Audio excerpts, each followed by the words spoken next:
Nobody can stop this flow. Hallelujah. Hallelujah. Hallelujah. Revive me, O my Father. I long for your salvation. My heart delights in your love. Carry me on your shoulders. Revive me, O my Father. I long for your salvation.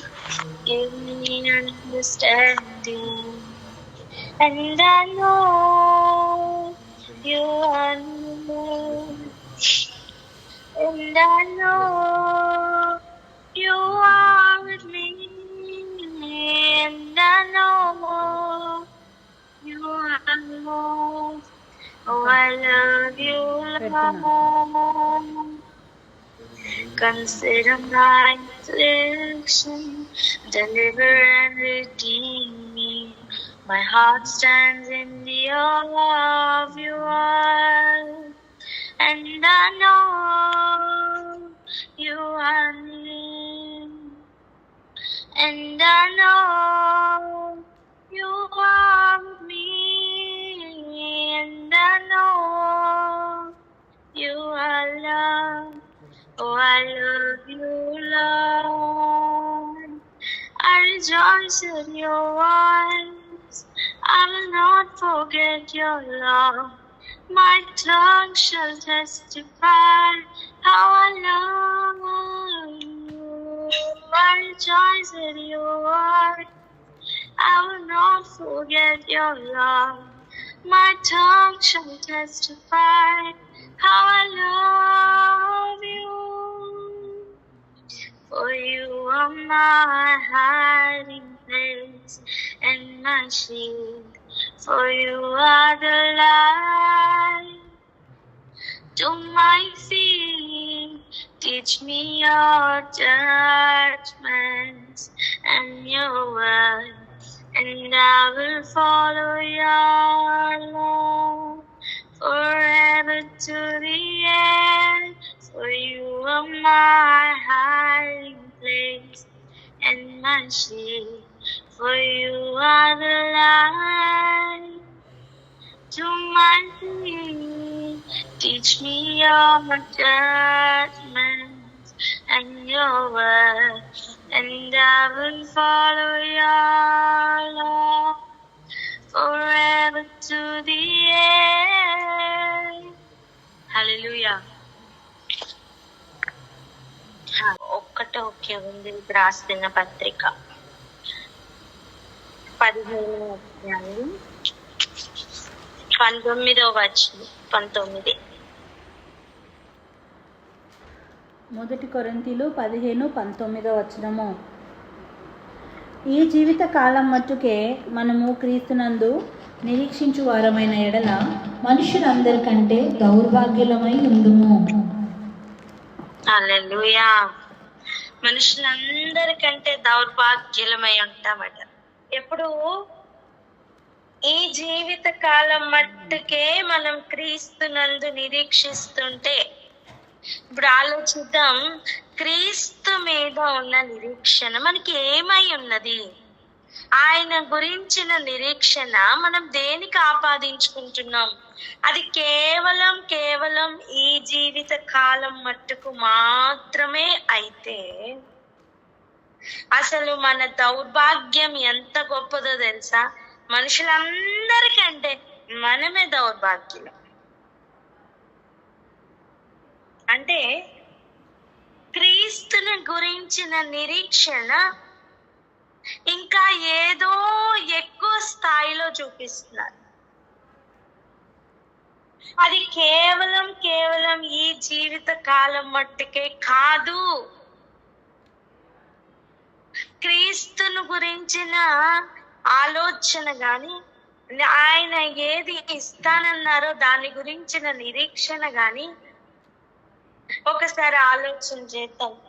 చాలా సార్లు చూడండి, నాకేమిచ్చారండి దేవుడు అంటారు. నేను ఈ మధ్య కాలంలో కొంతమందిని కలిసినప్పుడు మరి ఇలా అంటున్నారు, ఏమనంటే, ఏమిచ్చారు నాకు దేవుడు? ఉం? మా ఆయన చనిపోయారు, మా పిల్లలు చనిపోయారు, ఏమి ఇచ్చారు? దేవుడు ఎందుకు ఇలా చేస్తారు? దేవుడు అనేవాడు ఉంటే ఇలా జరగదు కదా అని ఆలోచన చేద్దాం. అది కాదు, క్రీస్తు నేర్పిస్తున్న పాఠం అది కాదు. చూడండి, యేసు ప్రభు నేనే మార్గం అని చెప్పినప్పుడు మరి ఆయన ఎందుకు పెళ్లి చేసుకోలేదు? ఆయన ఎందుకు పిల్లల్ని కనలేదు? ఆయన ఎందుకు ఇల్లుల మీద ఇల్లులు కట్టి కార్ల మీద కార్లు కొని ఆయన ఎందుకు ఆస్తి సంపాదించుకోలేదు? ఆయన ఏం చెప్పారు? నేనే అన్నారు కదా. ఆయన ఉన్నతమైన స్థానం, ఎవరు సమీపించలేని ఒక స్థానం విడిచిపెట్టి మన కోసం ఈ భూమి మీదకి వచ్చి ఇంత గొప్ప రక్షణ కార్యమును అన్న చేస్తుంటే దానిని గ్రహించకుండా చేస్తున్న ప్రతి విధమైన జీవన సంబంధమైన వ్యాపారాల నుండి ఇదిగో ప్రతి ఒక్కరికి కూడా మానసిక విడుదల కలుగును గాక. ఆమేన్. ఆమేన్. ఈ ఆమెన్ సరిపోవట్లేదు. ఆమేన్. ఎందుకంటే ఇది చాలా ముఖ్యమైన కార్యం. మానసిక ఆందోళన, మానసికమైన ప్రతి కనెక్షన్ ఈరోజు బ్రేక్ అవ్వాలి. ఆమేన్. ఆమేన్. ఆమేన్. ఆమేన్. ఎందుకంటే మనిషి యొక్క నిరీక్షణ లెవెల్ అక్కడ ఆగిపోతుందండి. దేవుడు నాకు ఉద్యోగం ఇచ్చారు, అందుకనే యేసు ప్రభుని నమ్ముకుంటున్నాను. దేవుడు నాకు ఎందుకు నీకు దేవుడు అంటే ఇష్టం అంటే నన్ను కాపాడుతున్నారు, అందుకేనే నాకు ఆయన కావాలి. ఇది కాదు, ఈ లెవెల్ కాదు. ఆయన ఇస్తానని చెప్పిన గొప్ప నిరీక్షణకు ఆధారమైన విషయం ఏంటి అంటే నిత్య జీవం. చెప్దాం, ఏంటి? నిత్య జీవం. నిత్య జీవం. ఆయన ఇస్తానని చెప్పినది నిత్య జీవం.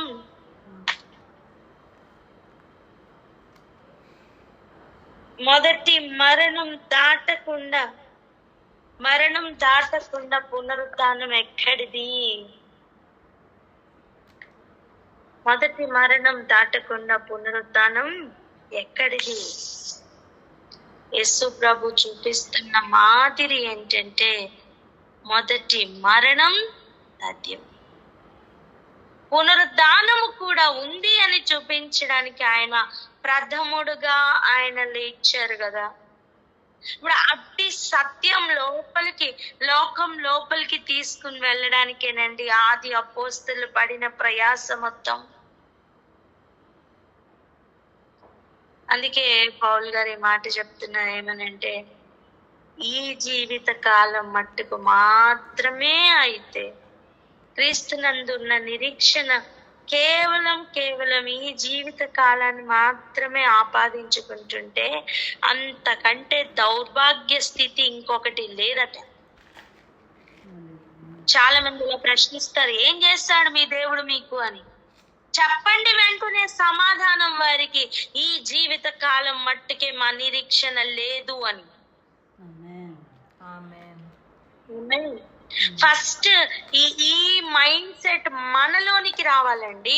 అప్పుడు మన ప్రవర్తన విధానం మారుతుంది, మన ఆలోచన విధానం మారుతుంది, మన ప్రతి ఏరియాలోని క్రియారూపకంగా వస్తున్న ప్రతి మాట క్రియలు అన్ని మార్పు వస్తాయి. అప్పుడు కదా లోకంలో మనం ఒక ప్రశ్నగా ఉంటాం,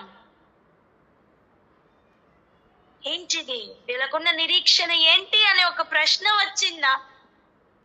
ఒక గాలం చూడండి, ఒక గాలం ఏ క్వశ్చన్ మార్క్ లాగా ఒక ఉంటుందో దానికి పెద్ద పెద్ద చేపలన్నీ పడుతూ ఉంటాయి. అలా ముఖానికి ఒక క్వశ్చన్ మార్క్ గానే దేవుడు ఇస్తున్నారు. ఎందుకంటే అనేకులను దేవుడు నీ ద్వారా నా ద్వారా ఆకర్షించాలి గనుక. ఆమేన్. ఆమేన్.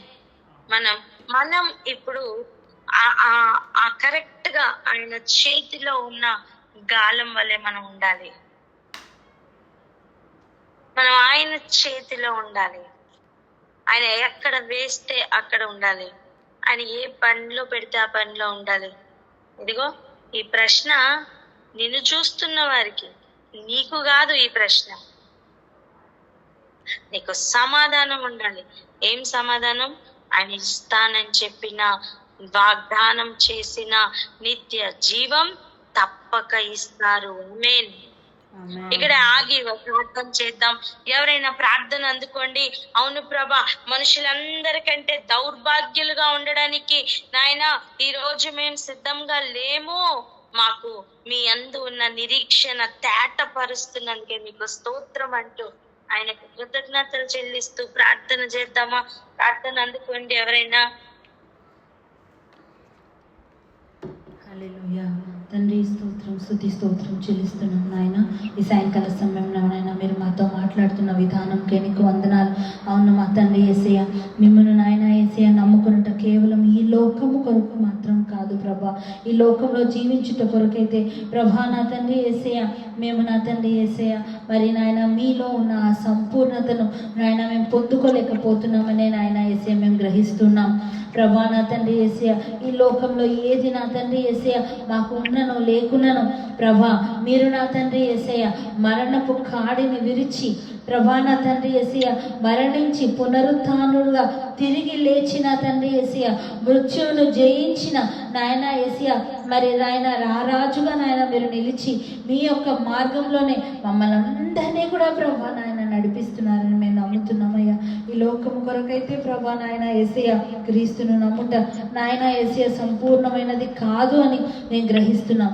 నీతో నాయన యేసయ్య ఆ పునరుత్థానమందు నీ నిత్య జీవంలో పాలు పంపులు పొందుకోవాలన్న ఆశతోనే ప్రభా ఆ నిత్య నిరీక్షణను మాకందరికీ మీరు ప్రసాదించిన నీ కృపకై వందనాలు ప్రభా నాయన. ఇచ్చి మహిమను క్రీస్తులో ఉన్న ఆ మహిమైశ్వర్యమును మాకు బయలుపరిచిన దేవానికి వందనాలు. ఇంకనూ నా తండ్రి మాకు ఆ క్లారిటీని అనుగ్రహించండి ప్రభా. నాయన ఆశీర్వాదమే దేవుని నమ్ముకొనుటలో మార్గము అని నాయన ఆలోచన విధానం మా నుంచి దూరం చేయండి ప్రభా. నాయన ఈ పాత్రను నాయన నీవు నా తండ్రి పునరుత్థానమందు యోగ్యులుగా నాయన మరి ఏ నిష్కలంకులుగా నాయన మమ్మల్ని చూడాలి అని మీరు ఉద్దేశిస్తున్నప్పుడు ఏ విధంగా కడిగి శుద్ధీకరించాలనుకుంటున్నారు, ఏ విధంగా అలంకరించాలనుకుంటున్నారు, ఏ విధంగా మమ్మల్ని శుద్ధీకరించాలనుకుంటున్నారు, అన్ని ప్రాసెస్లో మేము నమ్మకముగా విశ్వాసముతో నిరీక్షణతో ధైర్యముతో ప్రభా ముందుకు కొనసాగునట్లు మీ నిత్య జీవంలో మేము తప్పకుండా పాలుభాగస్తులు అవునట్లు ఆ కృపనిమని ఇంకనూ మాతో మాట్లాడమని వేస్తున్నాను ప్రార్థిస్తుంది తండ్రి. ఆమేన్. ఆమేన్. హల్లెలూయా. ఒకనాడు యేసు ప్రభు శిష్యులతో మాట్లాడుతున్నప్పుడు జరిగిన కార్యం ఒకటి చూద్దాం రండి. మత్తయి సువార్త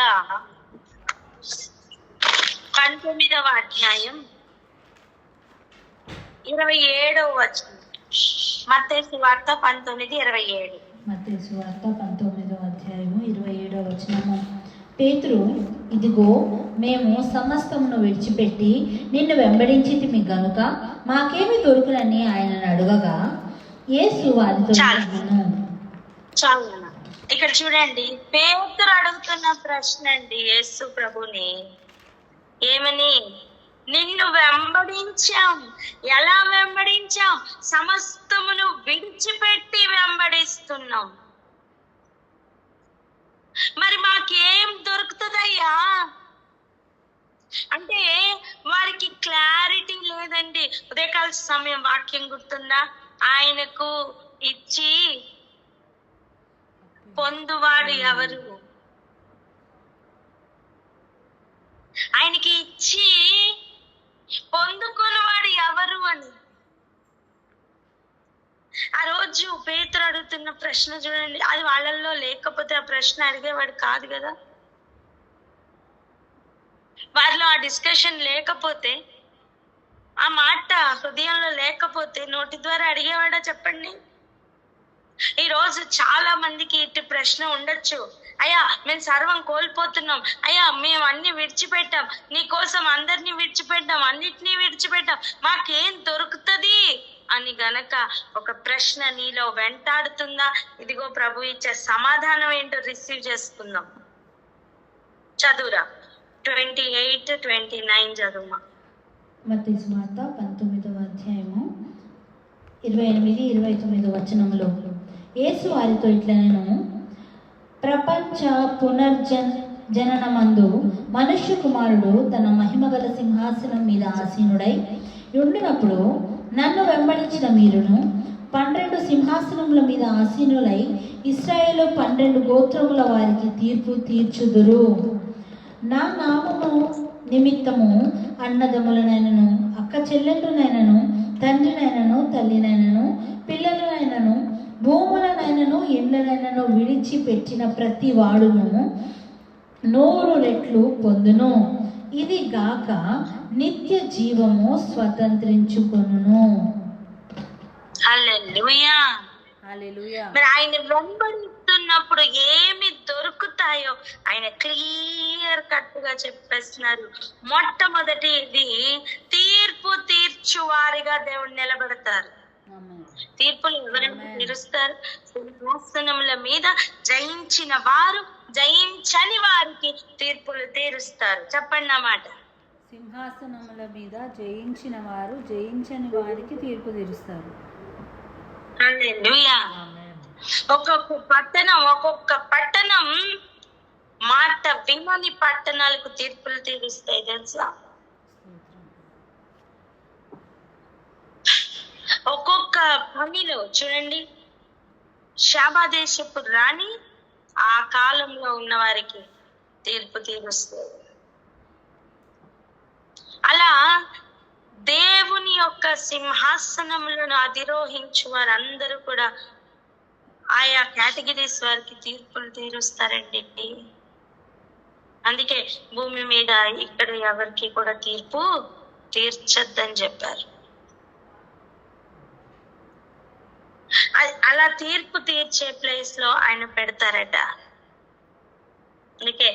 అందుకే పేతురు అడుగుతుంటే ఆ 12 గోత్రముల వారికి కూడా మీరు తీర్పులు తీరుస్తారని శిష్యులతో చెప్తున్నారు. అంతేనా? ఎంత క్లియర్ గానే చెప్తున్నారు చూడండి. నా నామం నిమిత్తం అన్నదమ్ములను గాని అక్క చెల్లెండ్రు గాని తండ్రిని గాని తల్లిని గాని పిల్లల్ని గాని భూముల్ని గాని ఇండ్లను గాని విడిచి పెట్టిన ప్రతి వాడు 100 రెట్లు పొందును. నువ్వు ఒక ఇల్లు పోగొట్టుకుంటే ఎన్ని ఇల్లులు వస్తాయి చెప్పండి? 100 రెట్లు అని చెప్పండి. 100 రెట్లు. నువ్వు అక్క చెల్లెళ్ళు విడిచిపెట్టుకుంటే ప్రభు నిమిత్తం నీకు ఎంత మందిని ఇస్తాడు దేవుడు? 100 రెట్లు. అసలు ఎక్కడైనా ఉందా భూమి మీద ఎక్కడైనా ఉందా ఇంత పర్సంటేజ్ లో ఇస్తున్న రిటర్న్స్? ఇంకెక్కడైనా ఉన్నాయా అండి? ఏ కంపెనీ ఇవ్వట్లేదు, ఏ దేశం ఇవ్వట్లేదు, ఏ రాజ్యం ఇవ్వట్లేదు, ఎవరు ఇవ్వలేరు. అంటే దీని అర్థం వడ్డీ వ్యాపారం కాదు నేను చెప్పేది. తెలియకుండానే ప్రభుకి ఇచ్చి పొందిన వారు ఎవరు? నీకు తెలిసిన తర్వాత ఇప్పుడు నీ యాటిట్యూడ్ మారొచ్చునానా? పర్వాలేదులే, ప్రభువు ఇస్తారు, ఏమైనా ఇస్తారు, ఏది పోగొట్టుకున్నా ఇస్తారు. ఈ నిరీక్షణ ఇప్పుడు తెలిసిన తర్వాత కాదు. ఈ మాటల్ని వింటున్నా మనం ప్రభువుని వద్ద నుండి ఏమి ఆశించకుండా ప్రభువునే ఆశించు వారిగా మారాలి. ఆమేన్.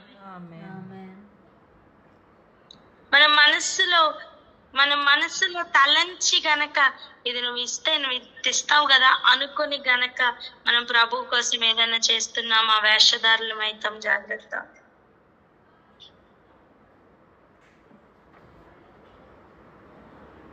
ఇదియు కాక నిత్య జీవమును స్వతంత్రించుకుంటారు, స్వాధీనించుకుంటారు, దాన్ని తీసుకుంటారండి. ఎవరు నిత్య జీవంలో ఉంటారు? జీవగణంలో పేర్లు ఉన్నవారు. ఎవరికైనా నిత్య జీవం? జీవగ్రంథంలో ఉన్నవారికి. హల్లెలూయా. అంటే తెలియకుండా పేరు మన రికార్డ్ ఎక్కడికి వెళ్తుంది? జీవ గ్రంథంలోకి వెళ్తుంది. భూమి మీద ఎవరో రికార్డ్ చేయట్లేదని, భూమి మీద ఎవరో పట్టించుకోవట్లేదని, భూమి మీద ఇక్కడ పేరు రావట్లేదని అస్సలు ఆలోచించద్దమ్మా. భూమి మీద పేరు రావట్లేదా? అయితే పరలోకంలో పేరు రెడీగా ఉందని అర్థం. లాజర్కి, చనిపోయిన లాజర్కి భూమి మీద ఏం ఐడెంటిటీ ఉందండి? ఏం పరపతి ఉంది? ఏమి అసలు ఏం ప్రఖ్యాత ఉంది చెప్పండి? అసలు పేరేమన్నా ఉందా? కానీ ఆ లాజర్ యొక్క పేరు జీవ గ్రంథంలో ఉంది. మన ధనవంతునికి ఎంత గొప్ప పేరు, కానీ ధనవంతుని పేరు కనీసం బైబిల్లో కూడా రాయలే. జీవ గ్రంథంలో పక్కన పెట్టారు. వేదన పొందుతున్న స్థలంలో ఉన్న ధనవంతుడు అని రాశారే తప్ప అసలు ధనవంతుని పేరు కూడా రాయలేదే. లాజర్ పేరు రాశారు కానీ ధనవంతుని పేరును మెన్షన్ చేయలేదు. ఆలోచించండి, భూమి మీద పేరు సంపాదించుకోవాలని కష్టపడిన కాలం ఎంత వ్యర్థం. ప్రభు కోసం పనిచేద్దాం, ప్రభు కోసం నిలబడదాం. ఈ జీవిత కాలం మట్టుకే కాదు క్రీస్తునందున్న నిరీక్షణ. శిష్యులతో ఈ మాట చెప్పిన ఆ ప్రభు ఈ రోజు మనతో కూడా అదే చెప్తున్నా, నిత్య జీవం ఇస్తాను, మీరు ఏది పోగొట్టుకున్నారో దాన్ని 100 ఇస్తాను అని. ఈ మాటల్ని బట్టి కూడా నిరీక్షణ రాలేదా? ఇప్పుడు నేను అంటాను, అంతకంటే దౌర్భాగ్య స్థితి ఇంకొకటి లేదే.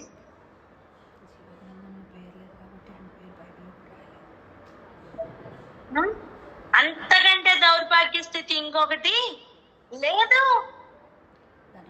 కనుక మన ఆలోచన విధానంలో మార్పులు కలగాలి. ఆమేన్. పూర్తిగా ప్రభు ఇస్తానని చెప్పారు కాబట్టి ఆయన యొద్దకు రావడం కాదు, ఆయన కావాలని, ఆయన మాత్రమే కావాలని. క్రీస్తు అసలు చూడండి, క్రీస్తు మహిమతో వచ్చినప్పుడు అందరూ రొమ్ము కొట్టుకుంటారు, అందరూ వెంబడించాలని ఆశపడతారు.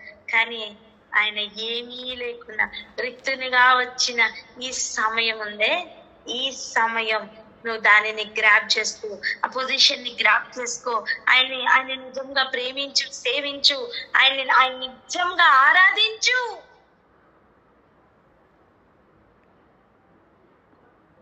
ఏం పొందుతావో ఏ ఆశ వద్దు. ఆయన చూడండి, శద్రక్ మేషక్ వాళ్ళు అంటారు, ఆయన మమ్మల్ని కాపాడినను కాపాడకపోయినను పర్వాలేదు, మేము ఆయన ఆజ్ఞ పాటిస్తాం. అటువంటి విశ్వాసం మనం ఆయన మీద చూపిద్దాం. ఈరోజు అటు తీర్మానం తీసుకుందామా? రెడీ అయితే మేము అటువంటి తీర్మానానికి రెడీ అని చెప్పండి. మ్యూట్లో అందరు తీసి చెప్తాం, ఆ తీర్మానానికి నేను రెడీ అని చెప్పండి.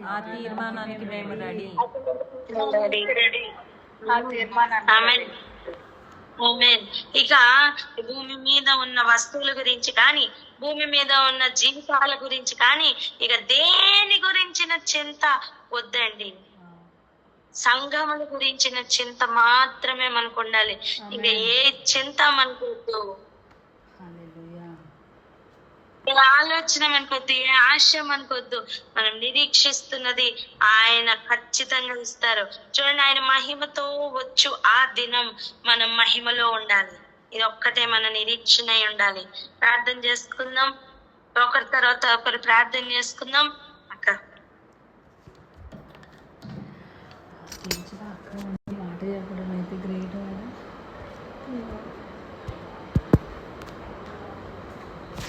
హల్లెలూయా.